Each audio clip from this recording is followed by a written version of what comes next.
Hello everyone, it's Kim here at Hancock Homesteading Gardens, and today it is Friday, December the 2nd, and it is time for another daily vlog.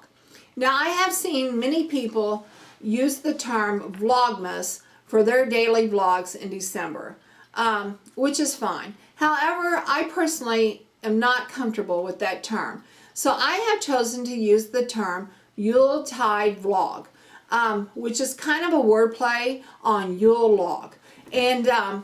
But Yuletide is a real term. It's a Scandinavian Nordic term, Northern Europe term that includes like Germany, that means Christmas or the days surrounding Christmas. And so I thought Yuletide vlog, my vlog is going to be during the days surrounding Christmas. So therefore it's a Yuletide vlog. But it also centers around the tradition of the Yule Log. And I thought it was a really neat tradition, and one that kind of has roots in my ancestry, because both sides of my family, my mom's side and my dad's side, were Germans. And so I have actually heard the term Yuletide. I have actually heard of the ceremony of the Yule Log. And so I thought it would be interesting to just share that with you tonight. Now, the Yule Log is a ceremony that dates back to the medieval times. And Yule is a Nordic term for the winter solstice festivals. And, you know, this term Yule is, like I said, used in much of Northern Europe, including Germany. Okay, so the tradition of the Yule Log actually involved using an entire tree. Okay, it was a great ceremony that took place during the winter solstice, and the family would go out and find a nice big tree, and they would cut this tree down and they would debranch it. They would take the branches off so that all they were left with was the trunk. But then they would haul this trunk using ropes, a lot of time putting it on a sleigh. They would haul this trunk into their house, the whole tree into their house, and they would push the roundest, the biggest part of the tree into the hearth, into the fireplace, okay? And back in Europe, in those houses, the hearth was almost the size of an entire wall, okay? They had very large fireplaces.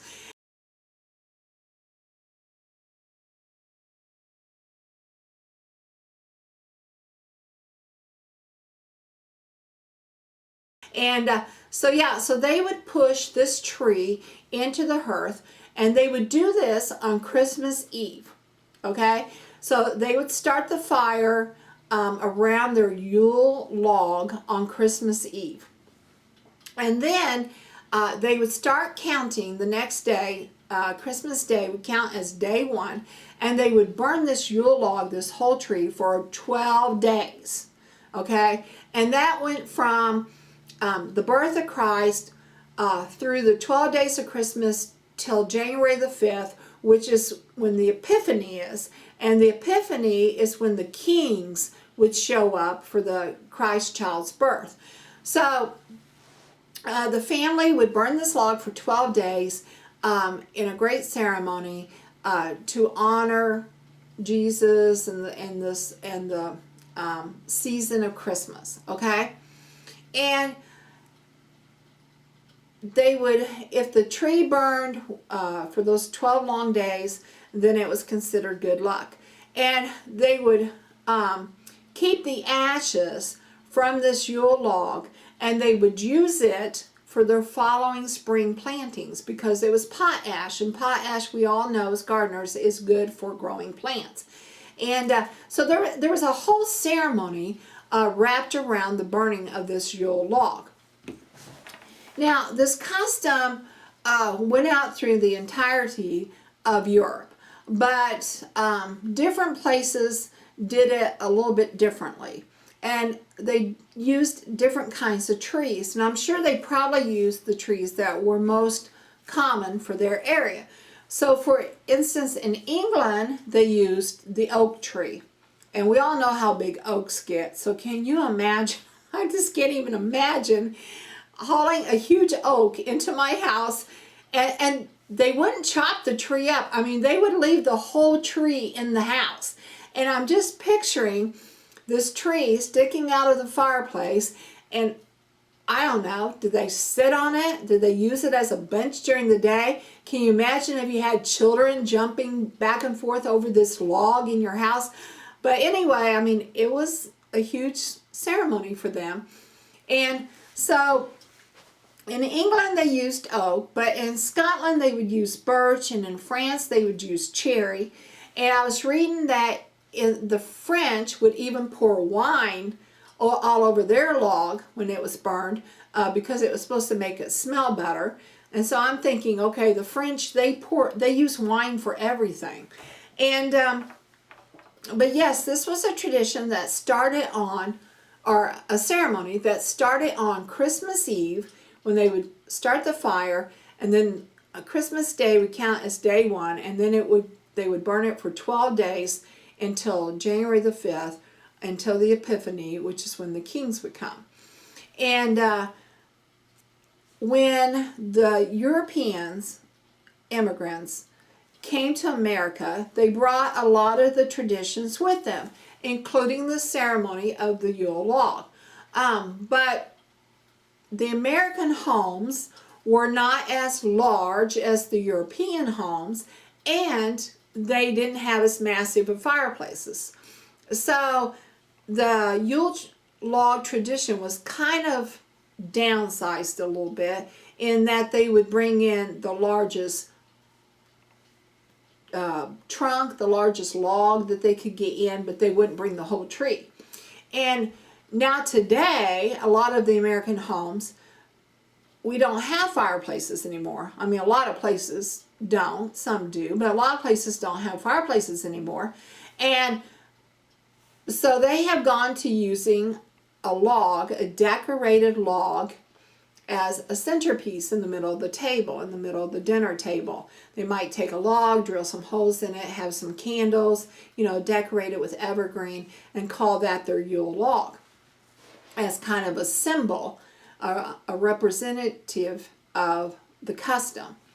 And then they've also gone to making Yule Log cakes and serving those in remembrance of this Yule Log burning. And that's what I'm going to do tonight with you, is we're going to make a Yule Log cake.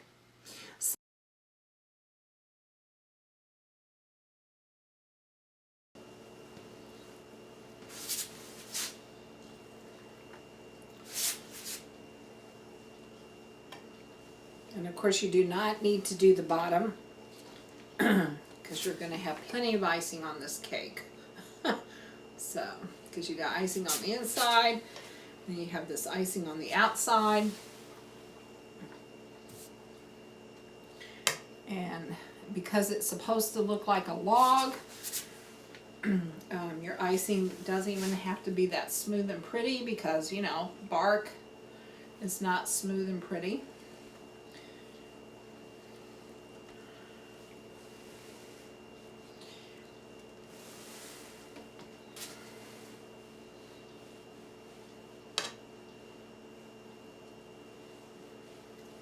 Okay, let's get some of this up here on the front. I hope you guys can see this.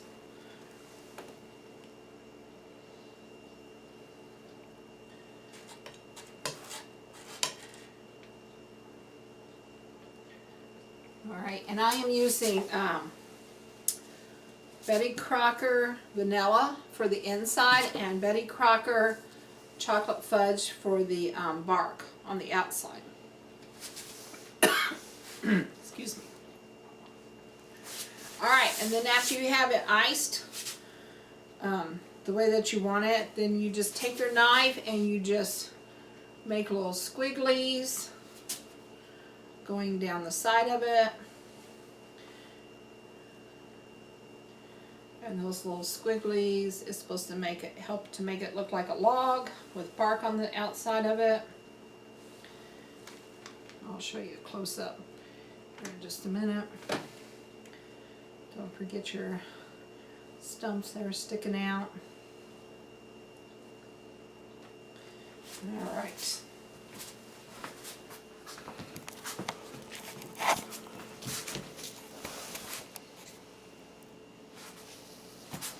And it is supposed to be representative of the Yule logs that they would burn in honor of the 12 days of Christmas.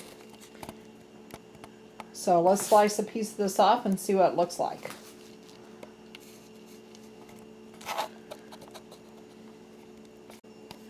Okay, so now I'm going to slice off a piece of our Yule log.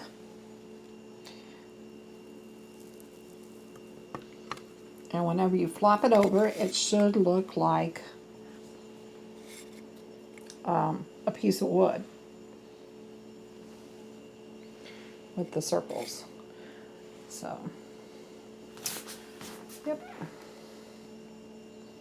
All right, I'm going to enjoy myself a piece of cake. I mean, how easy was that?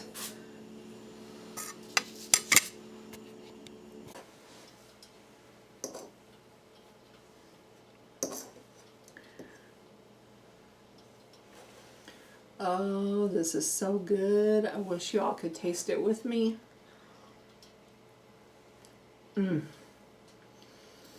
Spongy cake with chocolate icing, vanilla on the inside. Don't worry, I'm not going to eat this whole piece in one setting. So good. Okay. I hope I don't have too much flour on me. Okay, well, you know, before I leave you, I just kind of wanted to make note of something. I was thinking about this Yule log and the importance of it to these medieval people, and you know, and in the olden days, you know, and how it must have brought them great comfort. I lived in a house that had a fireplace, and I remember how nice those evening fires were. You know, they provided heat, they provided light, they kind of gave a sense of internal comfort to you. And so this Yule log tradition just made me stop and think that, you know, it was a custom that brought about importance to their family for many reasons. You know, there's the religious importance of celebrating the 12 days of Christmas, but then there's also the survival importance of having heat and light and comfort. And so I hope that everyone out there has a Yule log experience this Christmas, even if it's just a symbolic one. Just take a few minutes, close your eyes, think of a fire, a campfire, a fireplace, and just feel the warmth and see the light and the flickering flames with all the colors, and just feel comfort from it. And I hope everyone out there has an enjoyable holiday season. Alright, well, if you enjoyed this video, please give me a thumbs up. If you want to know more about our homestead and what we do on it, please subscribe. This is Kim at Hancock Homestead and Garden saying bye for now.